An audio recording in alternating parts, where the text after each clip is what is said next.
আমরা যদি preventive measures নিয়ে কথা বলতে চাই যে নারীর প্রতি সহিংসতা আমরা কি করে প্রতিরোধ করব, এবং রিসেন্টলি আমরা দেখছি যে ধর্ষণ অনেক বেশি বেড়ে গিয়েছে, তো সেই জায়গা থেকে আসলে একটা ছেলে শিশুকেও আমরা কি করে ছোটবেলা থেকে একটা সেক্স এডুকেশনের জায়গা থেকে বলেন, বা কি করে আমরা একটা প্রতিরোধ ব্যবস্থাটা তৈরি করতে পারি?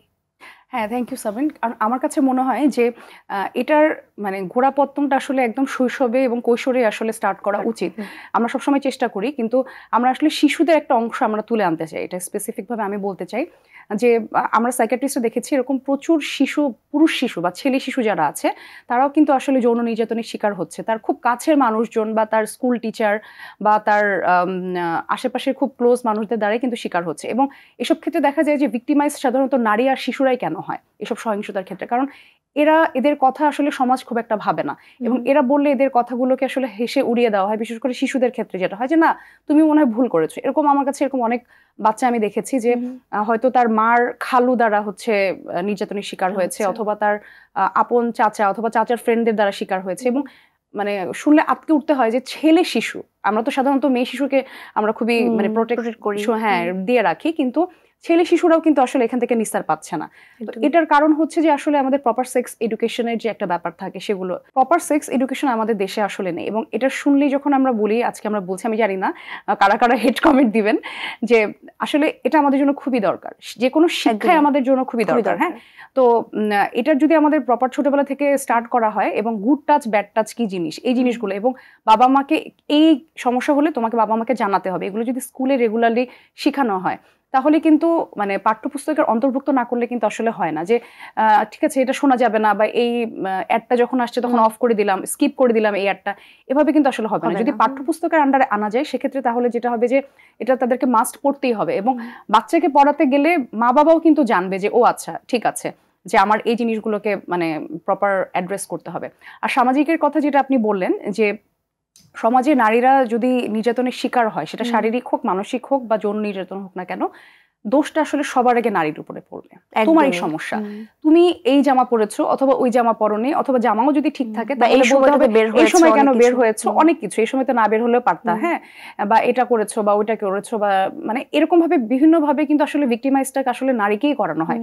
এই কারণে কিন্তু তাদের পিটিএসডি মানে যে মানে কি বলবো এটাকে পার্সেন্টেজ, সেটা অনেক বেশি। আমি দেখেছি যে বেশ কিছু, আমি এখানে আসার আগে বেশ কিছু স্টাডি দেখে আসলাম, তার মধ্যে একটা আছে যে সাউথ ক্যারোলিনা ইউনিভার্সিটিতে একটা জরিপ হয়েছিল, সেখানে দেখা গেছে প্রায় যারা রেপ ভিকটিম থাকেন তাদের 31%-এরই কিন্তু পিটিএসডি হয়।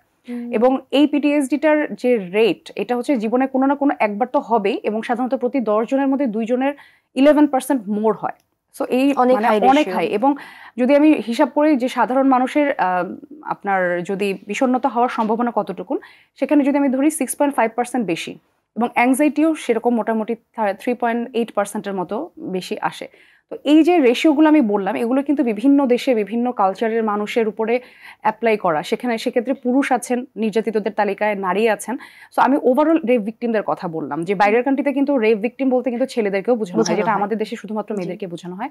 তো সমাজের ক্ষেত্রে আমি যেটাকে বললাম যে, এবং আমার কাছে মনে হয় যে মিডিয়ারও বেশ কিছু ভূমিকা রয়েছে। আমি খুবই দুঃখজনকভাবে দেখলাম লাস্ট 2 to 3 উইকস যে আসলে যারা রেপ ভিকটিম বা ফ্যামিলি মেম্বার্স, তাদের ছবি প্রকাশ করা হচ্ছে এবং তাদের ভিডিও ভাইরাল হচ্ছে। এক্স্যাক্টলি। এবং বড় বড় গণমাধ্যমগুলো এটা করছে না, তারা হয়তো ব্লার করে দিচ্ছে, কিন্তু ভুইফোর কিছু ইউটিউব চ্যানেল আছে, তারা যেটা করছে যে যখন তখন বাসায় চলে যাচ্ছে, যে হ্যাঁ বলেন আপনার হচ্ছে আপনার মেয়ের কি অন্য ছেলের সাথে সম্পর্ক ছিল কিনা, বা মানে এটাকে যেটা বলে হচ্ছে যে সোশ্যাল বুলিং বা হচ্ছে হ্যারাসমেন্ট, যেটা ক্যারেক্টার ডিমোলাইজেশন। আমার কাছে এটা মনে হয়েছে যে মানে একটা তো সে একটা ধর্ষণের শিকার হয়েছে, একটা মানে বড় ধরনের ট্রমার মধ্যে দিয়ে সে অলরেডি গেল, এবং মেন্টাল ট্রমা তার রয়েছে, পরিবারের জন্য কিন্তু এটা অনেক বড় একটা অবশ্যই। এবং এসবের ক্ষেত্রে দেখা যায় যে অধিকাংশই কিন্তু হচ্ছে যে এই মানে এই সমস্যাটার 1 থেকে 2 মাসের মধ্যে ফার্স্ট অ্যাটেম্প করে সুইসাইডের, কারণ তখন তার কাছে মনে হয় যে ও আচ্ছা আমারই সমস্যা। এবং রিসেন্টলি আমি আরেকটা দেখলাম যে একটি বরগুনাতে একটি কাহিনী দেখলাম, যে তার বাবা হয়তো মামলা করার 2 দিন বা 3 দিন পরে তাকে মেরে ফেলা হয়েছে। সো ওই মেয়েটার কথা চিন্তা করে আমার আরো বেশি খারাপ লাগছে যে একটা 13-14 বছরের মেয়ে, তার জীবন তো এখনো শুরুই হয়নি। তো তার মানে হচ্ছে এখন মানে ফ্যামিলি হয়তো তাকেই হয়তো ডিরেক্টলি না বললে ইনডাইরেক্টলি হয়তো তাকে বলবে যে আসলে তোমার কারণে তোমার বাবা মারা গেছে, যদি তোমার এই সমস্যাটা না হতো তাহলে হয়তো তোমার নামে মামলাও করতে যেত না তোমার বাবা, আর তোমার বাবা মারাও যেত না। সো এই যে একটা শূন্যতা বা এই যে একটা মানে মানসিক গ্লানি নিয়ে আসলে সে বেঁচে থাকবে।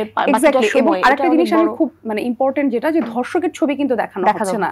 হ্যাঁ, দেখানো হচ্ছে ভিকটিমের ছবি। এক, দুই হচ্ছে যে ধর্ষক কিন্তু 5 বছর 7 বছর সাজার পরে সে ঠিকই বীরদর্পে বের হয়ে যাবে, এবং মেয়েটার জীবনটা এবং এই যে পরবর্তীতে তার মধ্যে কিন্তু ফ্রাস্ট্রেশন, সেক্সুয়াল ডিসফাংশন, বিশেষ করে এই 13-14 বছরের মেয়েগুলো আফটার 10 ইয়ার্স তো তার একটা বিয়ে হবে, সো সে কিন্তু স্বাভাবিক জীবনযাপন করাটা তার জন্য বিয়ের সময় কিন্তু অনেকটুকু প্রশ্নের শিকার হতে হবে খুব স্বাভাবিকভাবেই, আমাদের সামাজিক দৃষ্টিভঙ্গি জায়গা থেকে। এখানে কিন্তু তার কোনো দোষ ছিল না, কিন্তু দোষটা কিন্তু তারই পড়বে, এবং দেখা যাবে যে তার যতটা ভালো বিয়ে হওয়ার কথা ছিল অনেক কম্প্রোমাইজ করে তাকে বিয়ে করতে হবে, এবং এটা নিয়েও কিন্তু সে পরবর্তী জীবনেও যে হ্যাপি থাকবে না, মানে মোট কথা হচ্ছে সারা জীবনের জন্য একটা ট্রমা তার হচ্ছে বহন করে নিতে হবে আর কি, এটাই হচ্ছে ব্যাপার।